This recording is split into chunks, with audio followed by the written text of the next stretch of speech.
Alright, terima kasih. So kita mulakan ya. Sebentar saya adjust setting saya sebentar. Alright, selamat pagi semua. Assalamualaikum. Selamat Hari Raya Aidiladha kepada semua. I hope you've all had a really good celebration together with your family, and I hope that it was a very safe and happy celebrations for everyone. We may not have the full complement of people today, and I will monitor the participant list, and we'll have our usual set of conversations with everyone here. But again, thank you all for being here today. Today is the last lecture in our series of 4 lectures on global health. So on some levels, we will say goodbye, but on different levels, we will see the beginning of a new journey together that we can take in global health. And hopefully this will be the first of many more conversations that we'll have. We will have an hour and a half today, as is usual. So what I'd like to do is to spend the first few minutes, obviously just trying to give a bit of a summary about what we've done in the last 4 weeks or so. And then we'll have a look at last week's case study or workshop. Then we'll have a look at we will be discussing this week. And finally, we'll move on to the summary of the 4 weeks so far. So with your permission, ladies and gentlemen, I will proceed with the usual, say, pauses at the end of every slide, just to see if there are any questions or comments from anyone. I'll be monitoring the chat group here every so often, okay? So if there's anything you want to say, please go ahead and say in the chat group, which I will monitor every now and then. All right, so let's get going. Today's agenda is for us to do 30-minute slots, yeah? It's a workshop on global health policy making. This comes from last week. And then 30 minutes on global health issues and governance, which is this week's agenda. Then we'll have a 30-minute wrap up. So this is the 30-minute division for the 1.5 hours that we'll spend this morning. This is the agenda for the 1st of August 2020, which is today. Then I'll move on by saying that the usual science meets arts. But you may notice that in previous weeks, I've mentioned science versus arts, but this is already the 4th week. So the words have changed a little bit to say that it's meeting arts, in the sense that you have had a bit of a crash course in politics, in economics, in sociology and social sciences. So it's important for us to consider that the science and the arts are now coexisting in your minds, and both can coexist in very beautiful terms. It's very important that we don't think of it as science versus the arts, but rather the science and the arts coexisting in a very beautiful harmony. And in the last 4 weeks or so, you've had a bit of an introduction to the arts. We'll continue that introduction this week. From last week, and this is where we begin the first 30 minutes or so, I would love to have some volunteers here so that we can maybe have 2 or 3 people to propose the topics that's on the screen right now, where from last week, I've already asked you to think of, firstly, an issue in global health, secondly, a policy to solve it, and then thirdly, the actors who are involved. What's an issue, how to solve it, and who to solve it. So the what to solve, how to solve, and thirdly, finally, who to solve. So if it's okay with you, can I get maybe 2 or 3 volunteers just to chat about an issue in global health, a policy to solve it, the actors who are involved. I'll be happy to have volunteers from the chat group. So please indicate that you'd like to volunteer. So go ahead. I will be happy to listen to 2 or 3 people. Cik Shamsul, Cik Bukari, can you please unmute everyone so that they'll be able to speak? And if there are no people who are volunteering, then I will be calling some names, especially those whose voices I've not heard yet. Yeah. So please go ahead and tell me who might be interested in volunteering.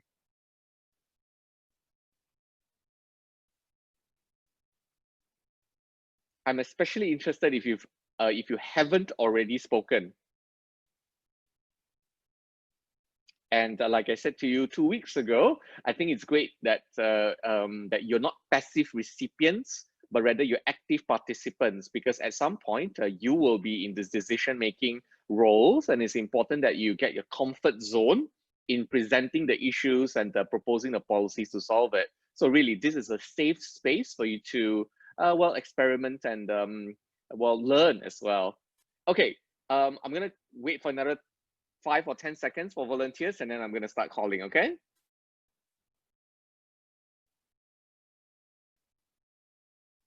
I'd like to ask for a start, Sarah Adib. Sarah, I hope your microphone is working, that all is well with you.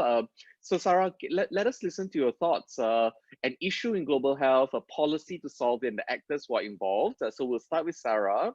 And so as not to catch some other people unawares, the next couple of people that I'd like to continue on would be Noor Hidayah and finally Tan Yi Hao.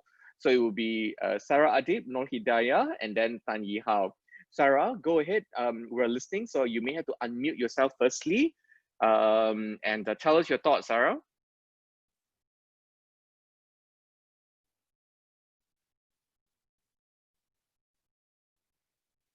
Sarah, you may have to unmute.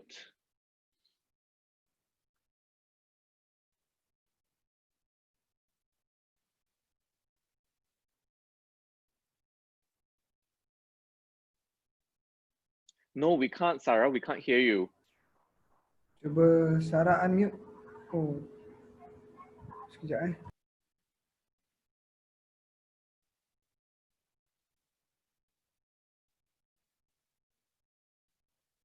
Sarah punya mic mute tu. Sarah, I've just promoted you to a panelist. The same way I'll promote Yi Hao to a panelist as well, just so you can speak later. Sarah, can you hear? I'm sure you can hear me.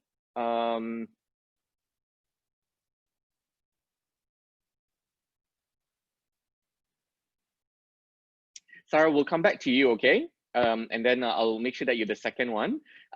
Noor Hidayah, if it's okay with you, do you mind if you get started first and then tell us what are your thoughts about an issue in global health, policy to solve it, actors who are involved, as on the screen. Noor Hidayah, silakan.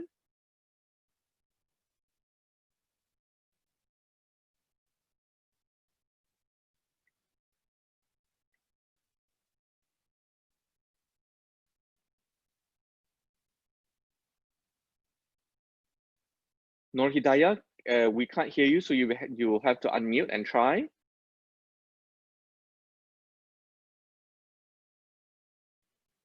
Cik Samsul, Cik Bukhari macam tak berjaya je. Mic mereka mute ataupun mereka connect tu without mic. Mereka kena reconnect balik. I see. Sarah dan Hidayah. Kita cuba Yi Hao.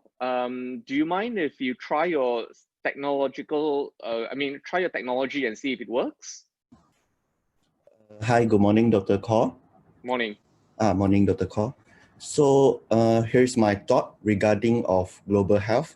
Mm-hmm. So since we have been this pandemic of COVID-19 issue, so I found out that those immigration, which having especially those who illegal immigration, so they have poor sanitizations and also they have quite poor in taking care of the healthcare issue.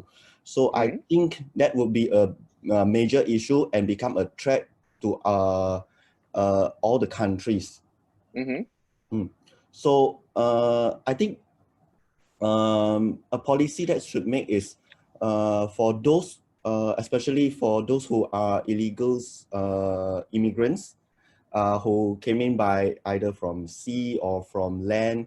So have to be well established a strict policy that we can't accept those illegal immigrations. I mean those illegal immigrants, so that it won't bring threats to our local people. And those actors who are involved probably might be our maritime and also will be the immigration officer. These two important positions play a major role in accounting this type of issues. That's all of my point. Thank you, Dr. Kaur.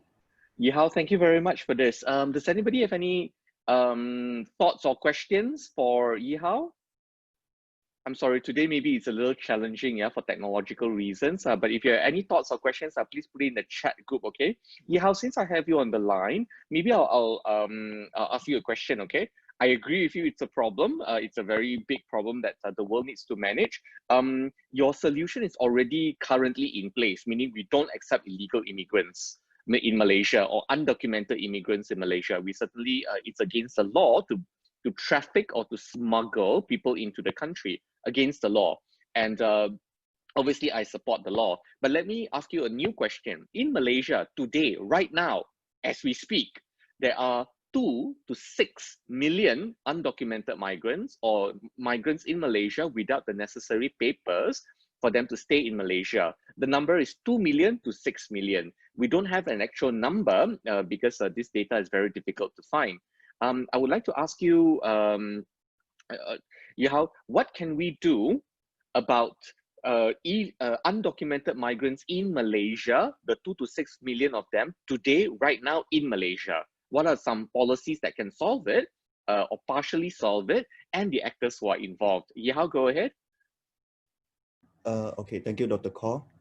For my point of view, I think right now the government might try to trace all those illegals, let them to be documented, and then if they are due to the human trafficking, maybe can send back to their origin country. And I think they are and also they have the basics right to have the food, shelter, and also the educations. So these three essentials elements should have provided to them.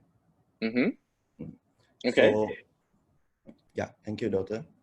Thank you, Yihao. So you say you want to trace the undocumented migrants, but I agree to the principle. The operationalization or how to get it done will be challenging because Malaysia has been trying to trace all of them for the last decades, 2, 3, 4 decades maybe, and it's not very easy. But number 2, to send back to their original countries will also not be logistically easy because we're talking 2 to 6 million. And then we have questions like who will pay for it? And if you trace them now, will you arrest them? And today, for example, and if you arrest them, do you have enough space to put 6 million migrants in, I don't know, detention centers or apartment hostels, whatever you call it? And even if you trace, if you arrest, if you house them, 6 million, for example, with a view to deportation, which is a reasonable policy, the logistics of it means that you might house them for months or years. Malaysia has recently repatriated is a more polite term, repatriated a lot of migrants, or rather some migrants, back to Indonesia, to Nepal, and to Bangladesh. But do you know how many? 250 or so to Indonesia, 500 or so to Bangladesh, and another 400 or 500 or so to Nepal. These are the people who've come here, they've overstayed their visa, and they're considered, well, they don't have the legal papers anymore because their visas have expired. The point being, it took us 3 or 4 months just to repatriate about 1,000 people.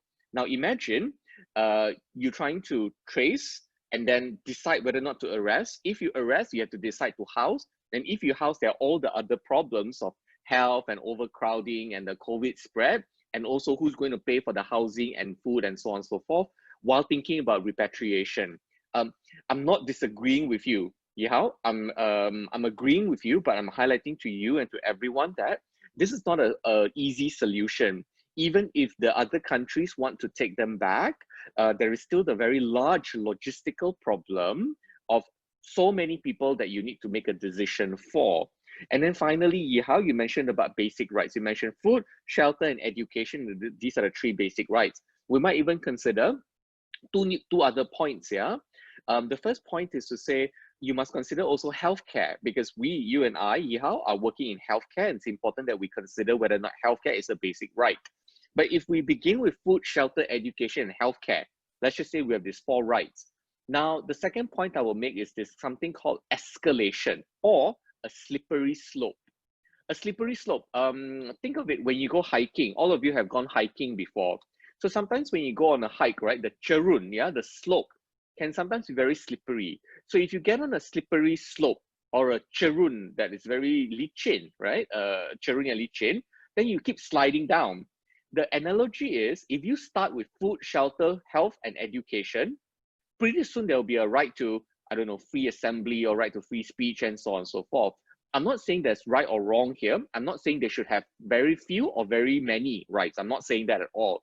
But what I'm saying is, if you're starting with one right, pretty soon it will be a slippery slope that you have many, many more rights as well. And then pretty soon you'll have a decision to make. Where do you stop? And not only for our friends, our brothers and sisters, yeah, from other countries, but also for Malaysians in any context as well. The concept of a slippery slope is also something very important. Yihao, thank you very much, yeah, for your contribution about an issue and a policy to resolve it, the actors who are involved. I broadly agree, and I'm sharing some additional thoughts that are more behind the scenes so that we can think about it more thoroughly. Let me go back a little bit to Sarah. Sarah, hopefully you're back and right now the microphone works. Sarah, go ahead. Yes. Okay. Hi, one Dr. Kaur and my friends.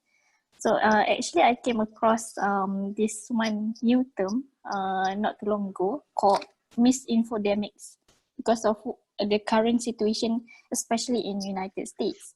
That's basically misinfodemics means that misinformation involving epidemic or pandemic involves like pseudoscience or fake news or any kind of misinformation, like like in United States there's this a whole rally about people don't want to wear masks and things like that. So I think it may seem trivial, but I think that it can actually lead to catastrophic result. So I think we need to address the issue as well.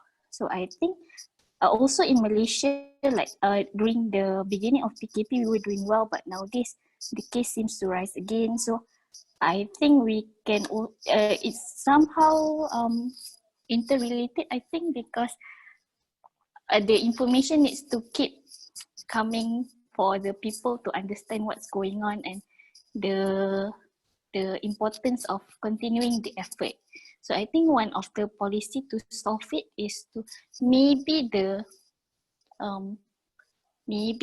there's a need to like hire like social media manager or those that great in graphic design and the people that can reach out to the all the rakyat, in a more efficient way. I think I'm not really sure how to reach out to people and convince them, but I think there are people who are well trained in that area. So that is my thought about an issue that I think we need to address. So I agree to the issue, I agree to the potential solution. Who are the actors who are involved? I think the actors who are involved are first, of course, the government and also the health workers, but also we need to include all the people that really proficient in IT, and I think it all comes down even to the like to the young people, not necessarily someone that has a title or something, but even the rakyat, all of us need to play a role, I think. Okay. Sarah, thank you. Sarah, if anybody has any thoughts or questions for Sarah, please put in the chat group. Sarah, allow me to respond, yeah? Great issue. The solution, the policies to solve it, it needs to be fleshed out a little bit more and in more, say, specific and structured terms beyond hiring a social media manager, right? And then finally, when you identify the actors who are involved, again, I agree with them. However, when you say things like government and when you say things like the rakyat, then it becomes nobody's responsibility in the sense that everybody thinks that somebody else is doing it. So when you identify the actors who are involved, it needs to be more specific than just saying government or rakyat. So for example, you can say in terms of a policy to solve it, a stronger law, for example, that criminalizes misinformation and better enforcement. Number two, accompanied with education by Suruhanjaya Multimedia, for example, or maybe even creating a module, a short module to be delivered, online learning for all students in Malaysia in Form 5 and Form 3 and Standard 6. I'm just inventing, there are pros and cons, I'm really just inventing on the fly. And then thirdly is to say that we need, we as in KKMM, Kementerian Komunikasi dan Multimedia Malaysia, maybe needs to convene a group, a task force of communicators, including communicators who are social media influencers, people who are famous like artists and singers like Datuk Siti Nurhaliza and so on and so forth. So a policy could be convening a group of influencers to communicate correct messages of science and to amplify the messages of Ministry of Health. Those are specific policies. And the actors who are involved are all those people I mentioned. Also, you could also consider big tech, meaning people in Facebook, people in Google, people in Twitter, people in LinkedIn, and so on. They're actually working quite a lot with World Health Organization to fight the infodemic. So, Sarah, these are ways that you can strengthen your policy proposal by, firstly, the issue of infodemic or misinfodemic, very specific policies with very specific people who can help in implementing these policies. Yeah, Sarah, thank you. Let me move to Nur Hidayah. You're welcome. Nur Hidayah, I hope your microphone works now. So go ahead, Nur Hidayah, if you can maybe share some thoughts about an issue or policy and the actors. Go ahead, Nur Hidayah.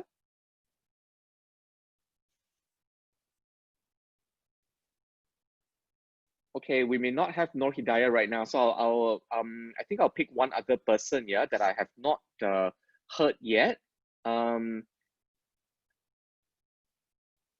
Kashvina, I think I've not heard you speak in the last 4 sessions, if it's okay with you, and I hear you well. So Kashvina, go ahead and tell us your thoughts. Okay, thank you, Dr. Kaur. Okay, so my idea, you can hear me, right? Yes, we hear you.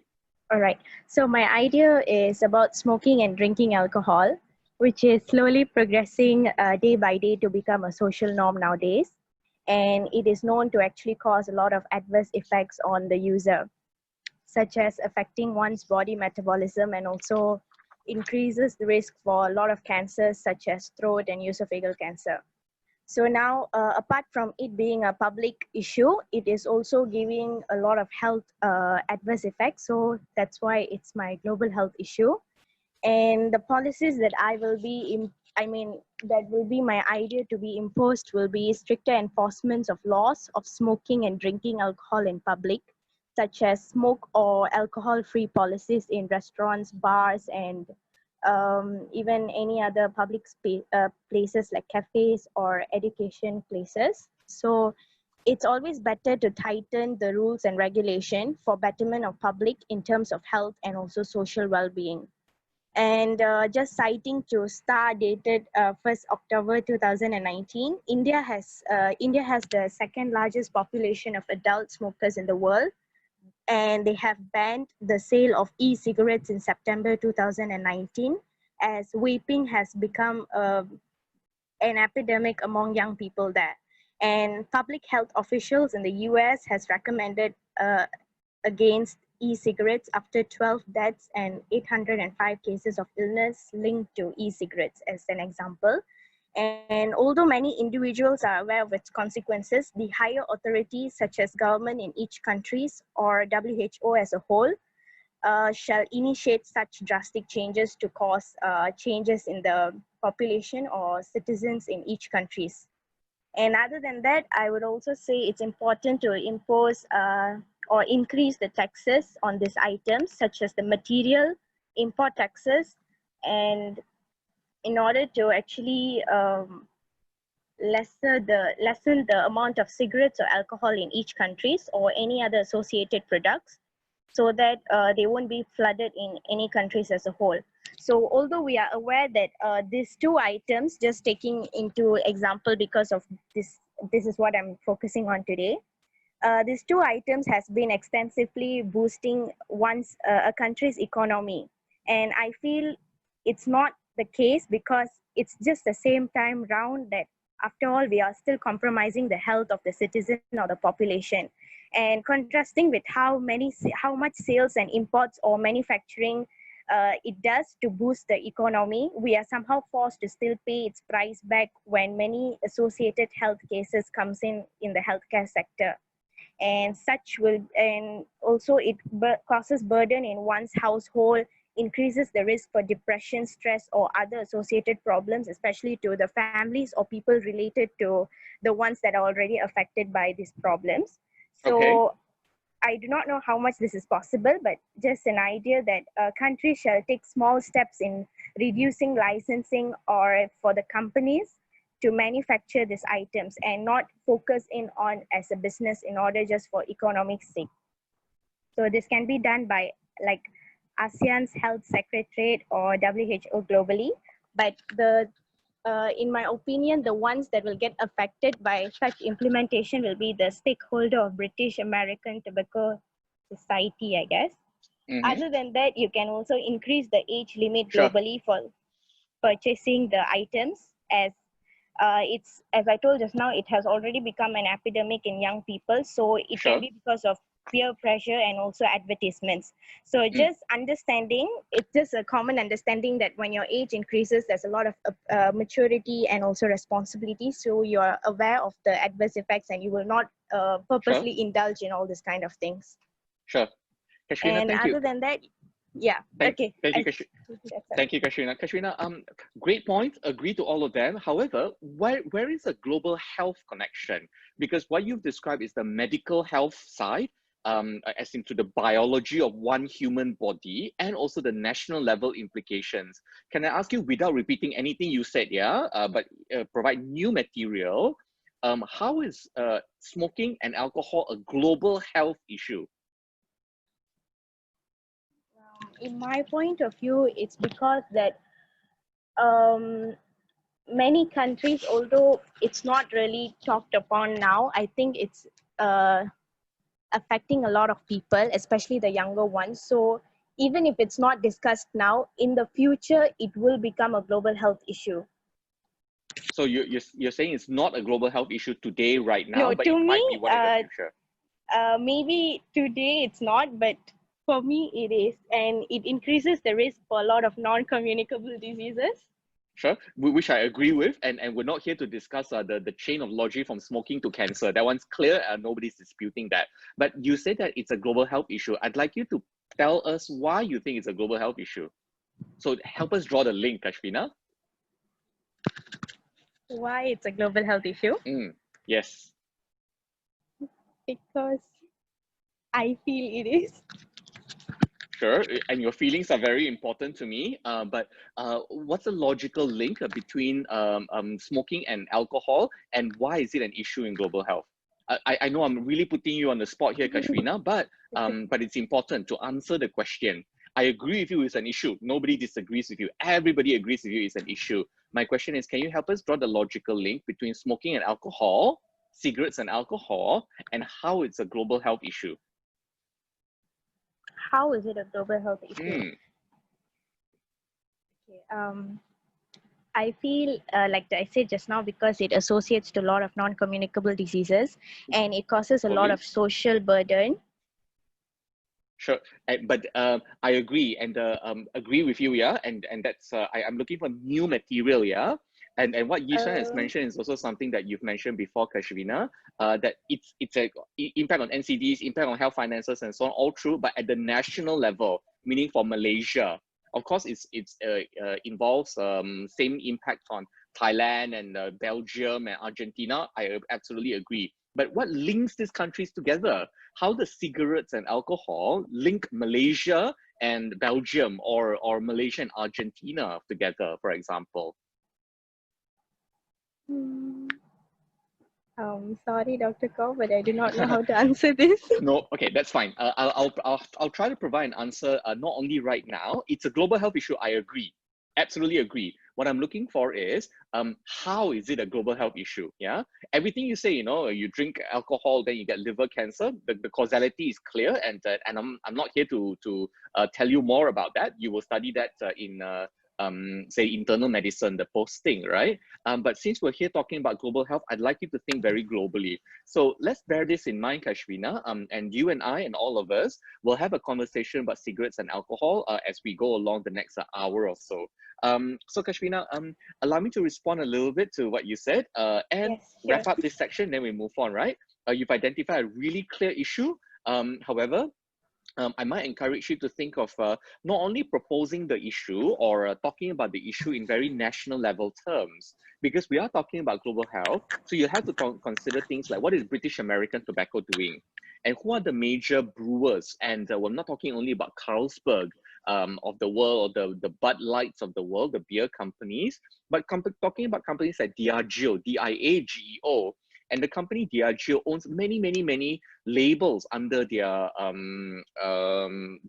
what's the word for it, umbrella of companies. So what does a company like Diageo do when they lobby other countries? And Diageo, I think, is based in the UK, but they have companies in India, they have breweries in China, for example. What does that entail?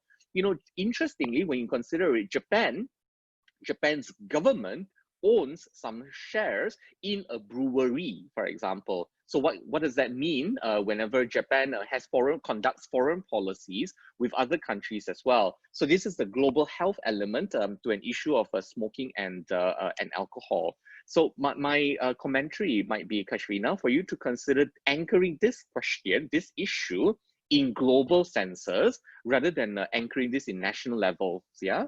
So let's talk about firstly, Yihao's migrant health, which is definitely international and definitely also global. Sarah's issue of the misinfodemic, certainly there's a global component to it, because Facebook, Twitter, and Instagram, and LinkedIn, and all the other social media platforms are usually based in America, where their influence is around the world. So to address the social media misinfodemic and the vaccine wars, you cannot fight the war only in Malaysia. You also have to fight the war in other countries, because the rumors are also coming from other countries. And then to Kashvina's point about smoking and alcohol, what is it that we are doing not only in Malaysia, but in relation to other countries as well? So these are issues in global health, and there are many policies to solve it. And the actors who are involved are very global in nature. They are not only related to Malaysia. I will continue sharing my screen, but there's something I want to show you. It would be, I will share a different screen. Hang on one second. I will share this screen. Can everybody see this screen right now on, it's a Facebook page though. Can you see my Safari screen? Okay, good. Somebody has, I'll monitor the chat group. Yes, you can. Good. So Kashvina, this is for you and for everyone else. I would like to show you that there is on the left-hand side of the screen that says levels of harm. Levels of harm are where the experts have independently assessed the risk, and they think that heroin, cocaine, and barbiturates are the highest risk. That's why this is arbitrary, and regardless of the criteria that they use, the point I'm making is they have decided that some drugs are more harmful than others. And some drugs like cannabis or anabolic steroids or khat are less harmful than others. While alcohol is over here quite harmful, right? But you also have tobacco over here, which is also considered quite harmful. But the levels of harm don't correspond to the levels of control. Why? Because there are politics involved. Why? Ultimately, the societies that we live in and the governments that we have, including the United Nations Office of Drug Control, UNODC, will then decide what are the subjective, according to their own biases, the levels of dangers of drugs. So although alcohol over here is quite harmful, liver cancer and abuse and so on and so forth, right?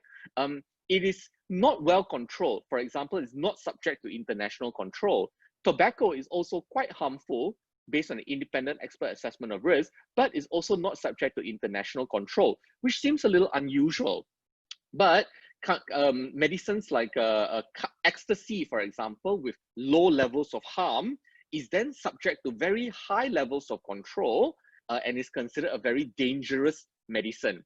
I present to you these facts neutrally. I'm not saying I agree with it. I'm reflecting the fact to you that just because there is an actual physical, biological harm as assessed by a group of experts doesn't translate to the politics of drug control. What I mean to say then is that this becomes a global health issue. If alcohol and tobacco are truly damaging to the human body, and I agree they are, then they should be subjected to international control, maybe low risk or moderate risk before they go on to most dangerous. And this is not saying that just because heroin is considered the most dangerous, right? They should be not subject to international control or vice versa. I present to you that this particular study was done showing discrepancy.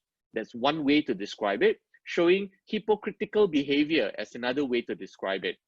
And Kashvina, this is a little bit for you. All right, I will share another screen right now, and I'll go back to my presentation. And in my presentation, we'll go on to, oh, sorry for that. Can everybody see my screen right now? The PowerPoint, please indicate that you can in the chat group, Yes. please. Nampak. Thank you. Terima kasih. So I'll move on right now to the learning objectives for today. Okay, so this is section 2. We've moved away from the global health policy making and the landscape of actors that we covered last week, and we also had a brief of workshop. We'll do learning objectives for today, and I would like, as usual, to provide you a framework to understand two things: issues and governance. Again, to provide a framework to understand issues and governance, but not to provide the endless list of issues and governance for you. So we'll begin as usual with a quiz. Let's type your answers in for question number 1. How many issues are there in global health? For question number 1, please type in your answers. Do you think A, there are 100 issues or 500 issues approximately, or an infinity of issues in global health? Please type your answers in the chat group. Kashvina, you're welcome. I saw your text message in the chat group. Thank you. Kashvina's really identified a great issue. I'd like it to be linked to global health, not just propose an issue, but linked to global health. Okay, so it seems that everybody, to go back to the question, everybody's answered an infinity of issues. Well, I guess the answer is true. Thank you all for paying attention last week. There's so many issues in global health. There's an endless number of them, and therefore we need a framework to understand what the issues are. Now, let's go to question number 2. As Secretary General of the United Nations, this is question number 2 right now. We're in question 2. In question 2, as Secretary General of the United Nations, what will you focus on? Poverty or education or health or economy or other? Please type your answers in the chat group.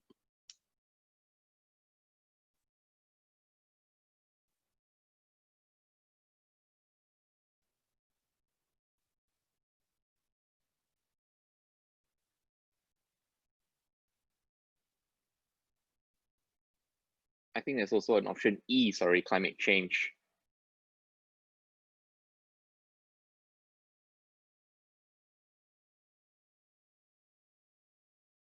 Great, thank you. So again, there are no easy answers or no right answers. Each of them are very, very important. So I will not choose to provide an answer to question number 2, But as we mentioned last week, Sustainable Development Goal number 1 is poverty. So it's poverty, hunger, and health being the first 3 Sustainable Development Goals, and the rest of them come a little bit lower down the list.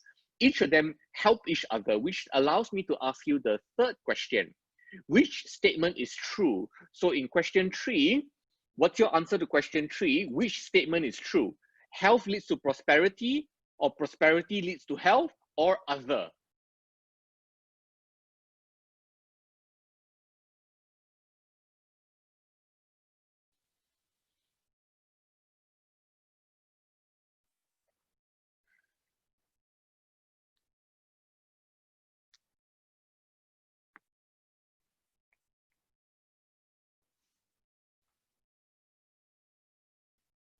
Okay, so we'll close the answers to question 3. What an interesting set of questions. Let me talk a little bit about question 3. Often in global health debates or health debates in general, the conversation goes like this. Oh, we need health, says the doctors. And The economists will say, yes, you can have health after you have economic development. And then the politicians would say, let's have rural development and create jobs, because with jobs, I will then have more voters to vote for me, then I can stay in power. So the politicians want jobs, the economists want economic development and rural development and just investing in roads and transport and so on and so forth, and the doctors want health. So to Marjorie's point about a reversible arrow, that is very true. Then let me introduce you two terms. The first term is consequence. The second term is determinant.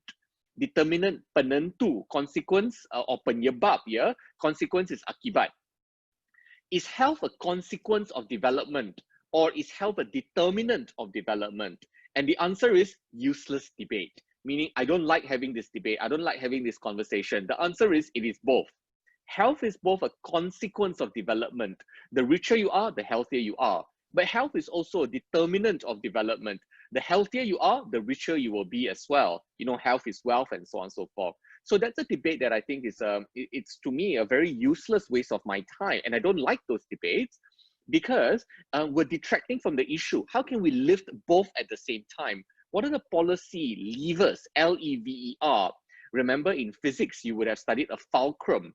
So if you have a fulcrum and you have a lever and you press a little bit on the lever, it can lift a lot of a weight, right? So that fulcrum is what you should be looking for. The policy levers are what you should be looking for in order to have health and development at the same time, because any small changes in health leads to great development, and any small changes in development and prosperity also gives you health. It is not a fight or a debate between health or development. So that is not a useful conversation. A more useful conversation is how can we have small policy levers that can have a lot of consequence, yeah, at the same time. So that's a quiz, ladies and gentlemen, the final quiz that you and I will do together for now. Let me move on to what are the global health issues. So can you please type into the chat group your answers to the question, and you can have multiple answers. It's a very open question. There are no right or wrong answers, no multiple choice. There is no single best answer, no ABCD. All issues are correct. Type in the chat group. Go for it. What are the global health issues? Go for it. Let me listen to you and type in the chat group. You can have multiple answers. You can answer more than one as well. What are the global health issues? We already have three. Yihao's migrant health, migration, and so on. Sarah's misinfodemic and technology in healthcare, and Kashvina's smoking and alcohol from a global health perspective. So we've got vaccinations, air pollution. What other global health issues are there? Keep going. Influenza pandemic, great. I'm also looking for non-disease ones, yeah? So far, we've got diseases like diabetes and NCD and obesity. I agree, there are all issues, but give me non-disease ones. Antibiotic resistance, wow, beautiful. Zheng Jie, very good. I'm going to talk about that. Poor sanitation, climate change, Kashmina, excellent.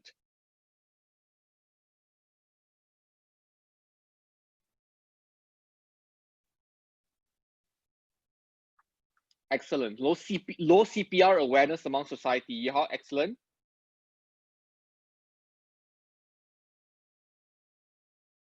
Anyone else? I want everyone to propose at least one global health issue, okay? At least one global health issue. Nuri Sofia, genetics, okay? I want everyone to propose at least one issue. Oh, Yishuan, another excellent one. Health resource distribution.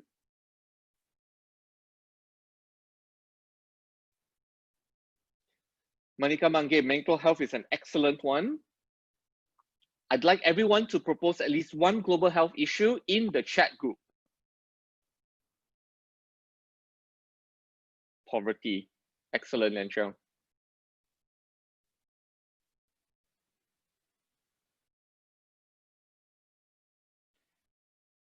Please go ahead. I haven't seen everyone's names yet. If you haven't typed in a global health issue, I would like to see you naming one global health issue, please. And I'll take another 10 seconds.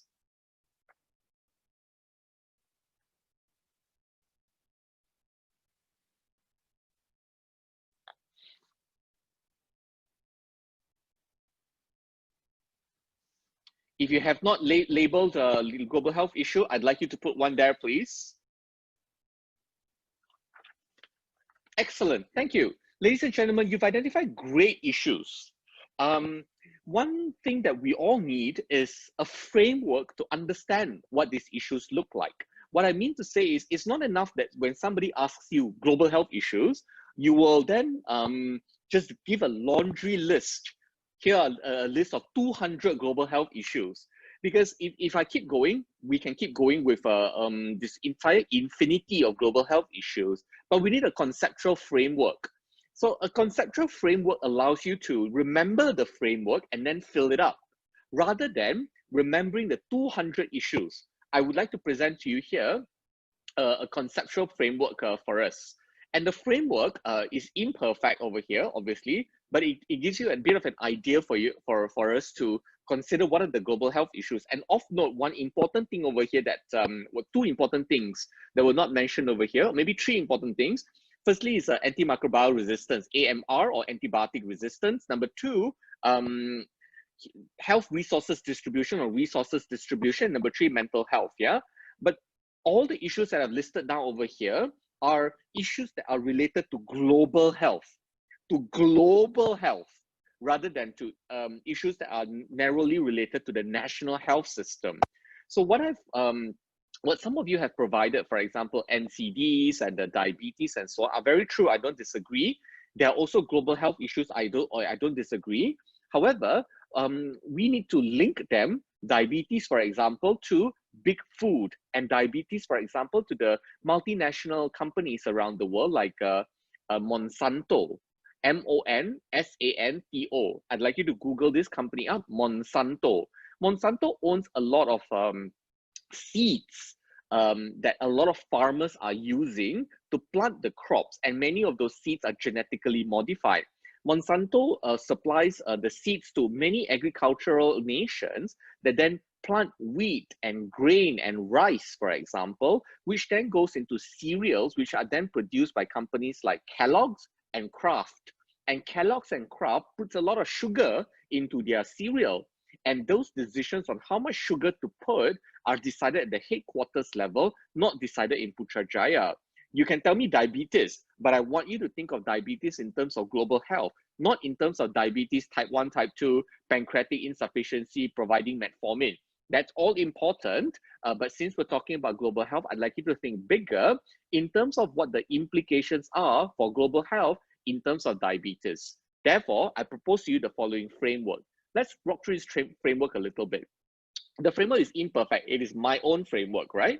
And we begin by how health intersects with medical in the first one. For example, tropical diseases, some of you mentioned communicable diseases, pandemics, influenza, zoonosis, which means diseases that transfer from animals to human beings, and the concept of One Health, which is a combination of infectious diseases specialists, veterinarians, as well as ecologists. And the infectious diseases specialists and Dr. Patrick in UKM, together with veterinarians, even in Malaysia, and ecologists or environmental scientists will come together to talk about One Health, which also talks about antimicrobial resistance. Because when you talk about antimicrobial resistance, you don't only talk about antimicrobial resistance in Malaysia for doctors. And the misuse of antibiotics by doctors. It's also misuse of antibiotics by veterinarians, misuse of antibiotics by people who own farms. And would you believe it, Malaysia has one of the largest chicken exporters in the world. I forget the name of the company. It's based in Johor, and they export chicken to Southeast Asia and to Asia Pacific. And if Malaysia uses a lot of antibiotics, and we do use a lot of antibiotics in Malaysia on a per capita basis, more than usual, more than the world average, and Malaysia exports those chickens to Thailand, for example, then the policies for antibiotics for Malaysia will impact the health in Thailand or Indonesia. Similarly, Malaysia imports a lot of feed, or rather the material that the chickens and the cows in Malaysia would eat. We import it from a company called Charon Pokpan that is based in Thailand, and they're very large in Southeast Asia. They're an agricultural conglomerate operating in Southeast Asia. Then their use of antibiotics or their policies in agricultural health will affect not only Malaysia, but also the US because they export the meat over there as well. Australia and Brazil exports meat to China. Australia and Brazil exports meat to China. There you have it in A and B and C, the linkages between agriculture and zoonosis and tropical diseases in just the food supply chain. Now, we also talk about medical and health intersecting with medical in pandemics, health systems resilience, and the international brain drain. When doctors go from Malaysia to Singapore, when nurses go from Philippines to the UK, and when doctors leave India to go to the US, these are global health issues as well, because other countries that send human capital to other countries will have their health systems compromised as a result. Here's a fun fact. In the UK NHS, in the United Kingdom's National Health Service, the highest number of doctors obviously will be the English doctors because it's their country. But the second one will be India or Pakistan. I can't remember if it's India or Pakistan. I'm guessing India first and then Pakistan. But guess what's the sixth most common nationality for doctors in the National Health Service? Malaysians. That to me is unconscionable, because if Malaysia's government were to send doctors on a scholarship to study in the UK, of course you can study and get better and so on. But it seems a little unusual that we're using taxpayer money so that the Malaysian taxpayer money, so that the UK taxpayers will be benefiting as a result of Malaysian taxpayers. So this is international brain drain. It's something very important to think about as well. I can run through the entire framework. For example, political. The amount of political attention and funds for public healthcare in the UN General Assembly, and how countries like the European Union can dictate or influence the amount of political attention and funds for public healthcare. Here, the British High Commission in Malaysia runs a prosperity fund, which is then funded by the UK Department for International Development, which is influenced by the UK Cabinet, which is influenced by the UK Parliament. And Malaysia, I believe, has got something like £70 million to spend on the Prosperity Fund over the next 3 years on non-communicable diseases in Malaysia. That is political, because the UK Parliament will help decide how much emphasis there will be on non-communicable diseases in one country, in Malaysia. Certainly, they operate in other Commonwealth countries as well. Decisions on growth versus health. In the previous slide, we talked about it. For example, palm oil versus air pollution versus asthma, but the need for development, because many Indonesians are reliant on palm oil and agricultural practices in order to have their livelihoods. If they cannot put food on the table, they wouldn't care about air pollution. And political things like the competence and accountability of government. There are also economic factors. For example, let me give one example. Tax avoidance equals to no funds for health. What I mean to say is, there are many companies are engaged in tax avoidance, not only Apple and Google and Facebook, the technology companies, but mining companies, insurance companies, pharma companies, car companies, companies that manufacture televisions, companies that that provide, like I said, mining activities and supply chain activities, and all sorts of service industry companies. The moment you're a company, you have an incentive to avoid taxes. So you may be a company, for example, company X, who has a factory in Bayan Lepas in Malaysia. You enjoy the political stability of Malaysia, the infrastructure of Malaysia, the cheap electricity in Malaysia to produce, I don't know, medical devices or aluminium in Kuantan, but you want to avoid taxes and you don't pay taxes in Malaysia. And when you don't pay taxes in Malaysia, then Malaysia has got no money for health. But not only do you not pay taxes in Malaysia, you also don't pay taxes in your home country. So you could be a Japanese country, you pay very little taxes in Japan. Why? Because you're incorporating in Malta, you're incorporating in Jersey, you're incorporating in Singapore, you're incorporating in Cayman Islands or Bahamas, in low tax jurisdictions where you pay 1% tax. You're not a Japanese company anymore. You may carry a Japanese name or an American name or a European name, but you're, for all intents and purposes, an Irish company or a British Virgin Islands company, and you pay 1% tax in British Virgin Islands. Then where does Japan have money to fund their healthcare system? Or where does the US have money to fund their healthcare system? Or where does Malaysia have money to spend their healthcare on their healthcare system and education and so on? So there are economic implications to global health as well.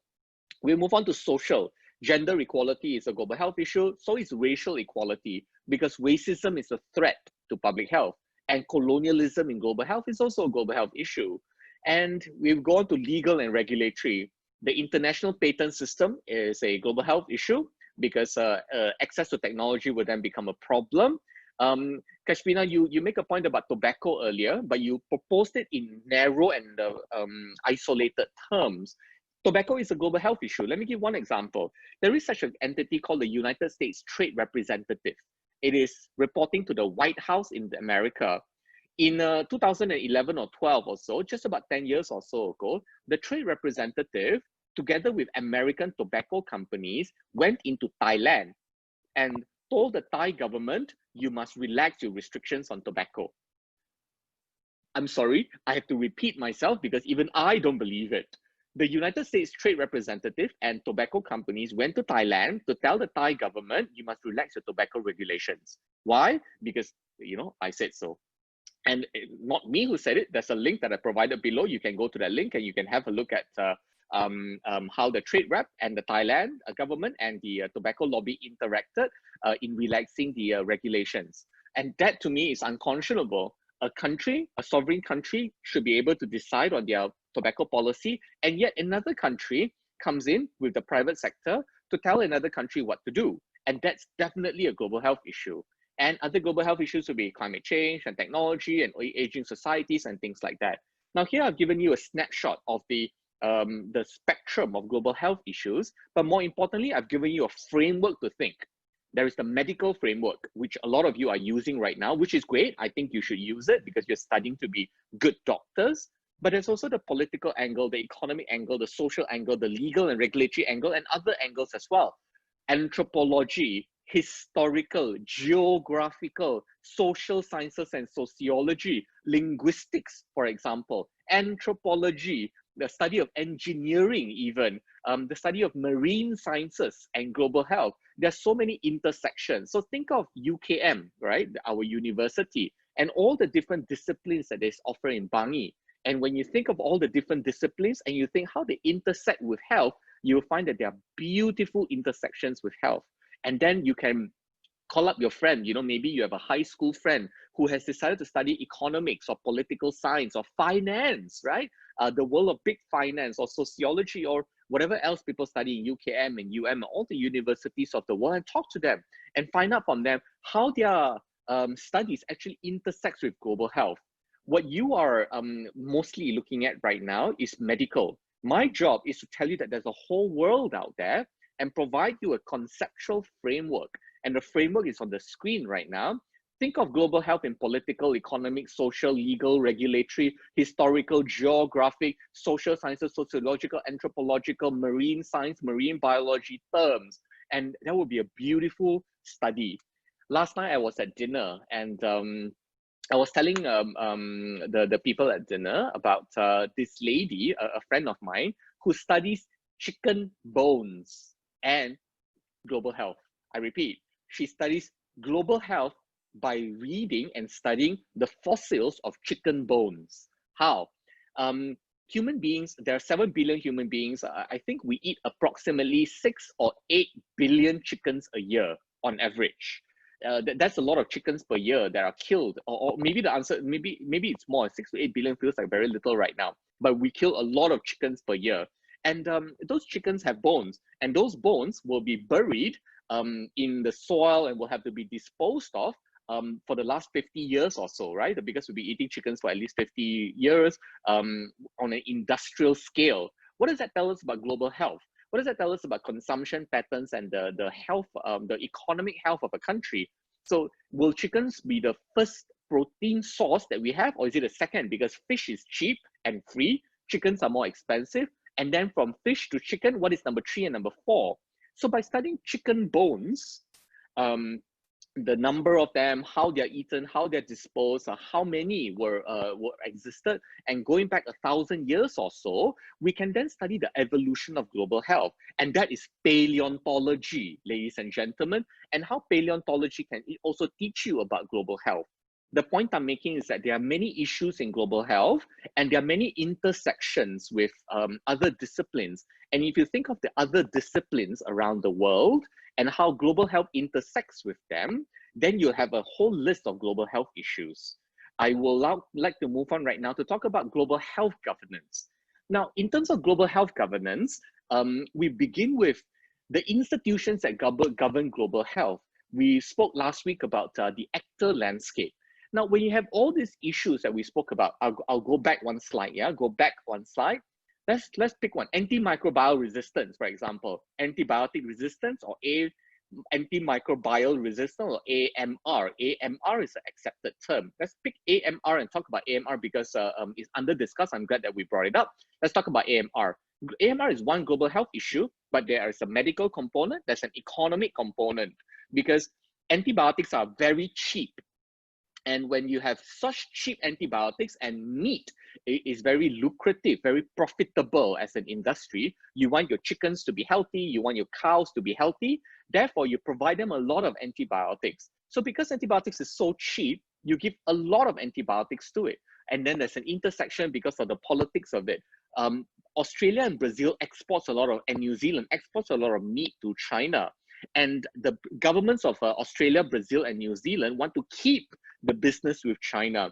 Therefore, the politicians will make it easy for you to have an environment to have prescribe a lot of antibiotics by reducing the regulations surrounding antibiotics, just so you can have international trade. It's a very difficult problem to fix. Let's move on to global health governance. Who fixes the problems? What are the institutions that govern global health? Based on last week's actor landscape, if you recall that bubbles and so on and so forth, right? There are so many of them. But the question in other words is, how do you make somebody act responsibly and ethically? Ooh, what a age-old question. How do you make someone act responsibly and ethically? And humanity has created so many ways to get a human person to act responsibly and ethically. We've created public education systems, and from 6 years old all the way to 17 years old, minimum of 11 years in Malaysia, you are educated to be a good citizen. There is also religion in order to make somebody act responsibly and ethically, you know, with the 10 Commandments, Rukun Islam, and so on, to ask people to act responsibly and ethically. We have laws and legal systems. We have peer pressure. Whenever somebody, and we punish people for not acting responsibly and ethically. So all of humanity really is designed or rather intended to make other people behave responsibly and ethically. There are philosophical, political science, religious and theological implications to this question. It's a subject for longer conversations over a Saturday brunch, but not the subject of what I'm about to talk to you about right now. Then when you consider antimicrobial resistance, how do you get people to prescribe antibiotics rationally, responsibly, and ethically? Wow, the answers are very difficult. Therefore, instead of a laundry list, I don't like laundry lists. I like structure and order and governance and systematization in my life. I don't like laundry lists because you will forget laundry lists. I've asked you questions before. Last week, who are the global health actors? This week, what are the global health issues? And right now, who or how do you make someone act responsibly and ethically? And you will be able to provide to me a laundry list. And I appreciate a laundry list, but it's not useful because you will forget, you will miss things out, and you're not systematic in thinking through it. I would like to provide to you a framework to think about global health governance as well. And this is not exhaustive at all, but a beginnings, yeah? Firstly, you can say the legal methods. Secondly, the moral methods. And thirdly, the economic methods. I've at the moment omitted the theological, philosophical, and religious methods in favor of the legal, the moral, and the economic for now, which is not to say the theological and the philosophical are not important. They're very important. We can even bucket them under moral persuasion, but I think they're a separate category. I'm not expert enough to comment about the intersections, shall we say, between theology and how to make someone act responsibly and ethically. In fact, let me pause for 1 second and go on a tangent.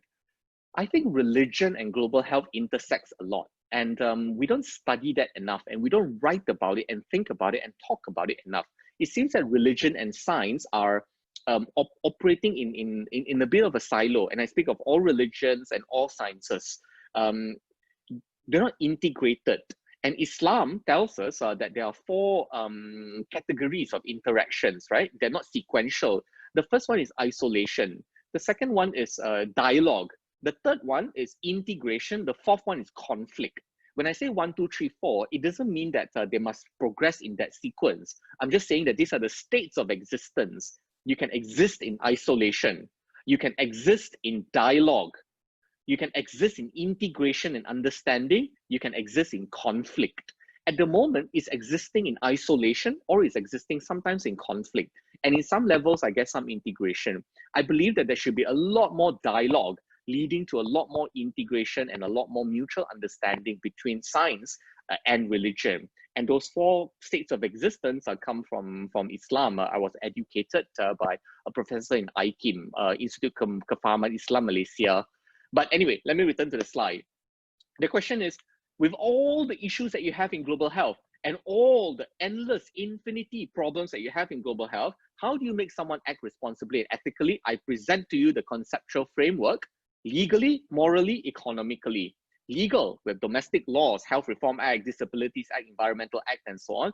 We have international law, like World Trade Organization, and something called the UNCLOS, or United Nations Convention of the Law of the Sea, which means that you cannot pollute the oceans, for example. And there are many, many international laws. I give you two examples. UNCLOS is just an example of a maritime law that I think you should just be aware of.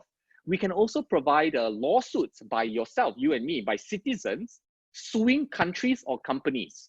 We can also, unfortunately, there are laws that allow companies to sue countries. There are laws that allow companies to sue countries.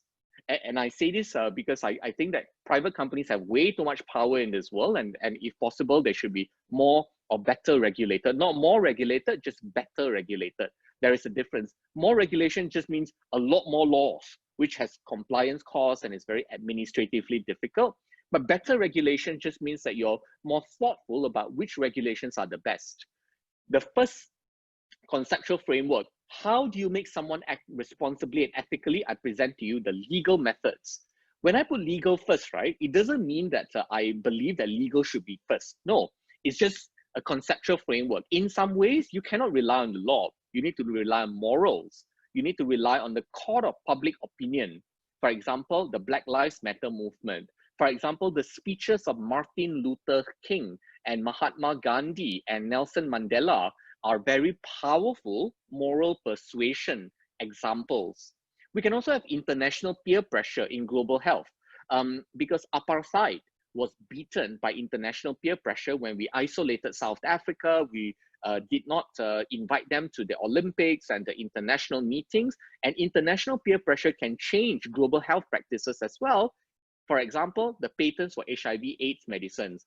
There were some companies that tried to profit from patents for HIV/AIDS in the 1990s, medicines for HIV/AIDS in the 1990s. At that time, we didn't have a lot of strong medicines at that time, and some of the medicines were literally life-saving medicines, right? The private pharma companies wanted to hold a patent, wanted to sell these drugs for very expensive in countries like Thailand and India and South Africa, where the burden of HIV/AIDS was very high. And international peer pressure changed the way global health was conducted in HIV/AIDS. And finally, I provide to you the examples of shareholder activism. So there are some companies right now that provide, say, seats at the board of directors. So where does a company go? A private company, I mean. We've got the CEO, and the CEO who supports, like vice president for finance, vice president for commercial, vice president for human resources, vice president for manufacturing, and they report to the CEO. The CEO reports to the board of directors. At the board of directors, there are maybe 7 directors that are selected by the shareholders. Who are the shareholders? You and me. if you have EPF, or you will soon have EPF, you indirectly a shareholder in EPF, and EPF retains a lot of shares in private companies. And you can then nominate people to sit in the board of directors. And when you sit in the board of directors, you can change company policy as it relates to environment or labor policy, so that you don't have to work in a sweatshop in Bangladesh. And that is considered an example of global health as well, by using moral persuasion, but through using shareholders. Finally, is the example of economic arguments. If you change the system, then you change the profit motives. Because if you provide new incentives for good behavior and disincentives for bad behavior, incentives and disincentives are economic terms that economists will use. If you build incentives and disincentives, you are rewarding and punishing good behavior and bad behavior respectively. Then you change the profit motive.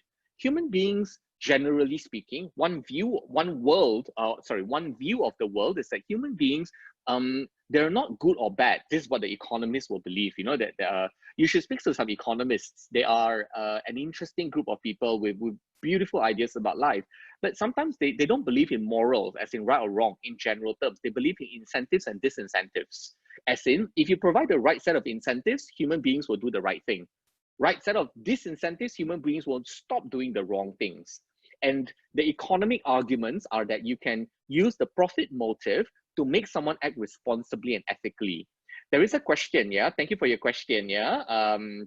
About moral persuasion.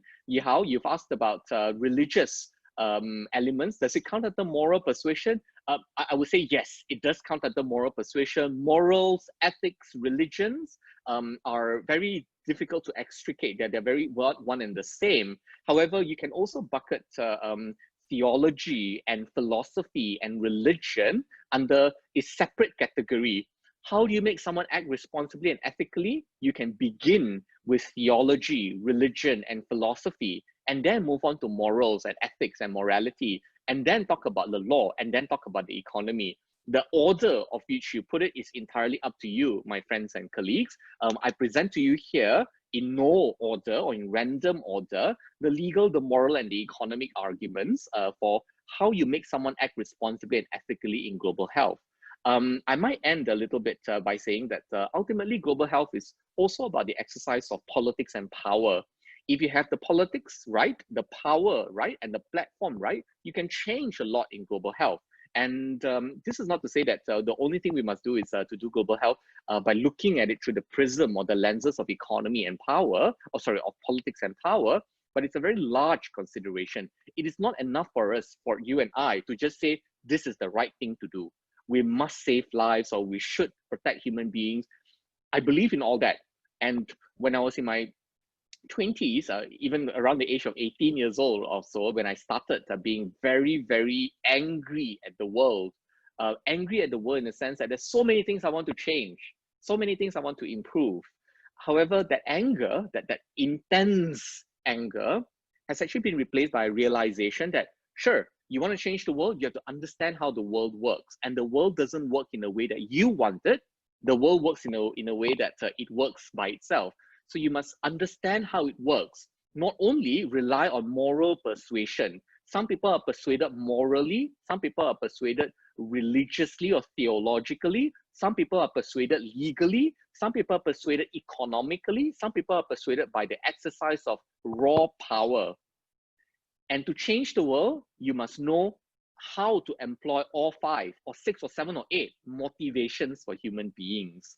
It's not enough to just rely on moral persuasion or anything, not enough to rely on the law or the economy or so on and so forth. The point I'm making is you need a range of tools in your tool belt, and then you develop the judgment when to deploy. And it is on this note of motivation, of how to change the world and how to get other people, how to motivate, encourage, inspire, cajole, threaten, peer pressure, shame, maybe even make people feel guilty about changing the world. All that is under the banner of motivation.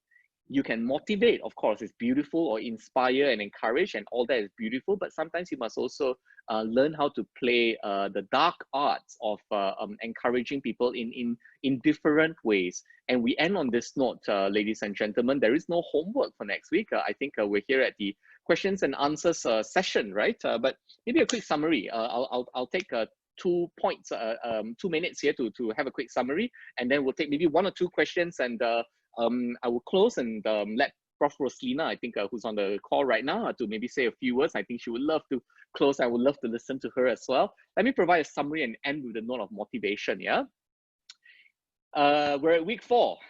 In week 1, we've looked at health systems at a national level. We've looked at the 6 building blocks of health and how health is different from healthcare. We've looked at how the health system is not only delivering hospitals and medicines and surgeries, but it's also a political, social, cultural, and economic system as well. In the second week, we looked at health policies, which is essentially the question, who makes what policies, where, when, and how? In the third week, last week, we looked at the global health architecture. Basically, who are the actors? The history of how we got here, meaning the history of colonialism and neoliberal economics, and the history of the fall of the Soviet Union, and what are the power dynamics? I mean, how do they relate to one another? High-income countries, middle-income countries, low-income countries. We saw all that last week. And this week, we looked at issues and governance in global health, meaning a framework to understand the issues of global health from a medical, political, economic, social, legal and regulatory, historical, geographical aspects, and so on and so forth. Also the issues of governance, meaning with all the issues that we have in global health, how do we fix those issues? And how do we basically get people to do the right thing, which is essentially the question of motivation. And if you can solve the issue of motivation and give me a short answer, I would love to learn from you and to be educated by you. It's ultimately an issue of motivation. It's ultimately an issue of, if you want to change the world, how do you motivate people to come along with you for the ride? And what sort of tools do you need in order to change the world and get that motivation to change the world appropriately? We are at week 4, but that week infinity, right, is, I guess, your turn to practice in public health. And there are many more weeks to come. I look forward to these interactions with you in person. I will stop talking right here. I'll take 1 or 2 questions. Maybe you can type it out in the chat group. Or if you want to verbalize, go ahead. I'm listening to you. We'll take 1 or 2 questions. We'll block the last few minutes for Prof. Roslina. Over to you, my friends and colleagues. Questions?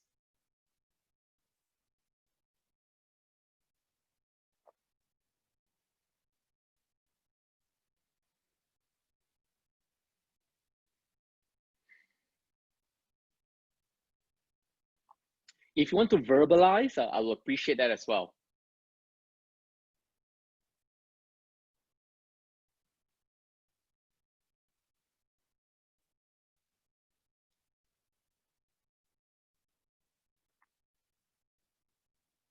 All right, this is an unusually quiet day. No questions?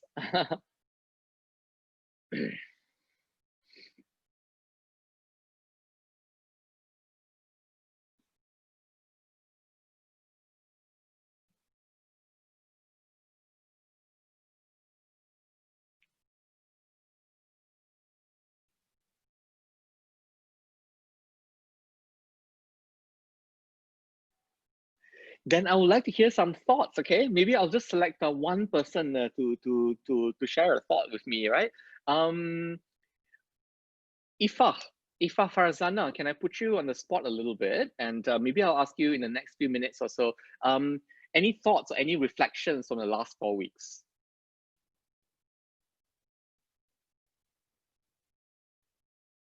And the next person I'll maybe like to ask is Nicholas Morris. Any thoughts or reflections from the last 4 weeks? We'll begin with Ifa. Ifa, silakan. You can unmute yourself and then share your thoughts and reflections with us.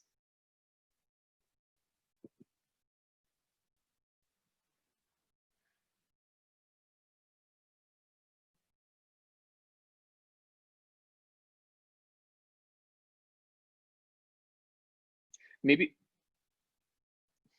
Thank you, Ifa. Nicholas, maybe I would love to hear your thoughts and reflections in the last 4 weeks. Nicholas Morris. go ahead and unmute yourself, please. Now's really not the time to be shy, everyone. We're ending here, so this is we'd love to hear your thoughts. Yeah.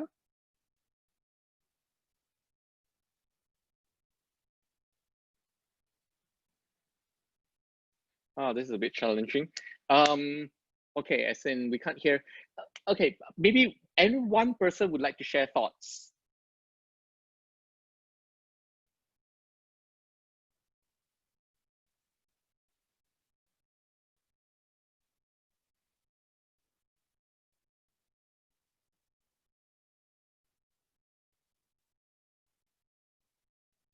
Okay, well, maybe if it's okay with everyone, then Prof. Roslina, if you're still on the line right now, may I invite you to say a few words, and if you allow me, Prof. Roslina, I will begin by saying thank you to you for this opportunity, for this ability to interact with not only you but also the students.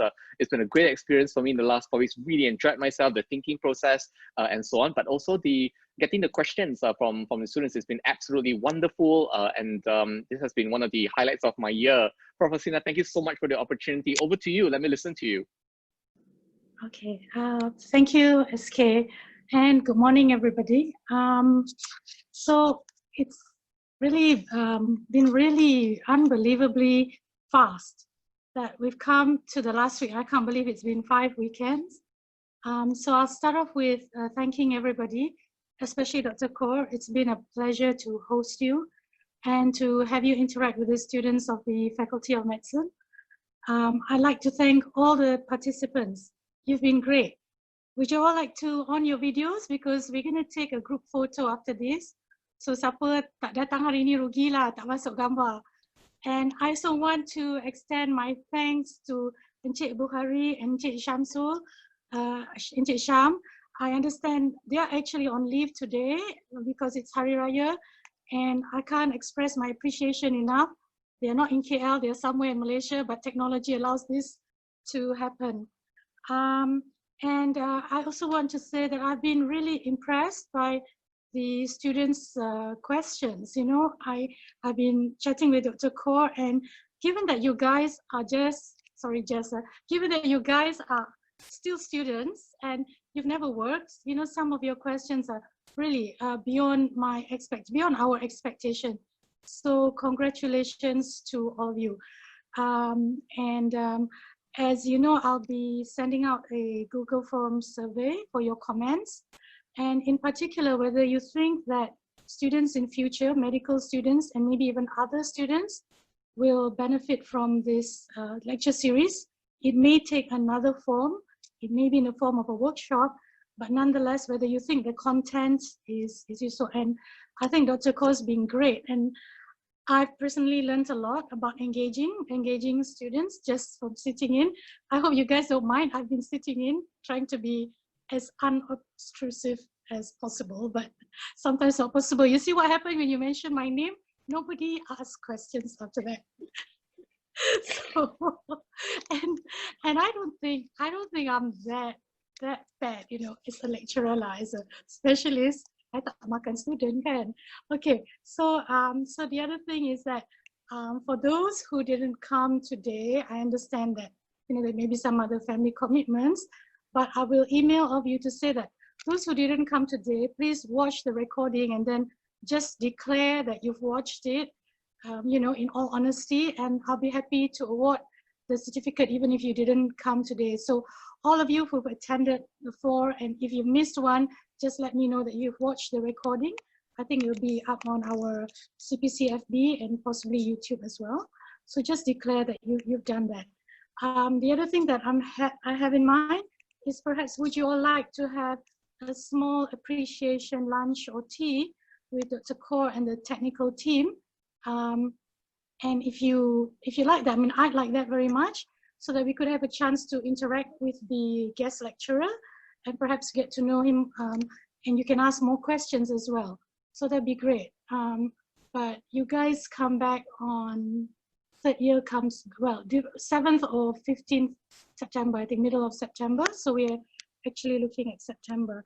And I think all of you have finished your exams already, right? So I wish you all the best for your results. And we look forward to having you back here. very soon. Really, the campus without students is like dead. You know, we miss the students, and it's just not the same when the students are not around. So we look forward to welcoming you back. So again, my thanks to everyone, and I'll keep in touch with all of you. Thank you so much. Bye. So Cik Buhari, kita akan ambil gambar kan? Ya, ya, Students nak kata semua apa-apa? on video. Tadi semua senyap aja. I think there's a lot of things in the chat to say. Let's see. Yes, so all thanks, messages of thanks. So, okay, so everybody's thanking you, SK. I think you should have a look before we leave this meeting. Sure. So, Cik Bukhari dan Cik Syamsul, terima kasih lah ya sebab minta tolong you hari Minggu, terutamanya hari ini pula lepas Hari Raya Haji pula ya. Terima kasih Cik Syamsul, terima kasih Cik Bukhari. Thank you very much. Harap kita jumpa in person lah very soon ya. Hopefully can Dr. Ko. InsyaAllah. InsyaAllah. Semua on lah video, on video. Sarah, Marjorie.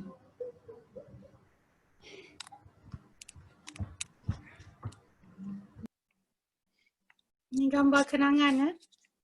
You are the pioneer batch.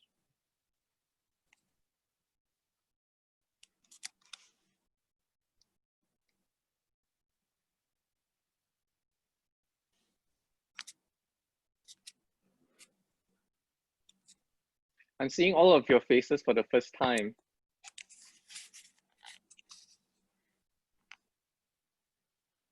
It's nice to see everybody.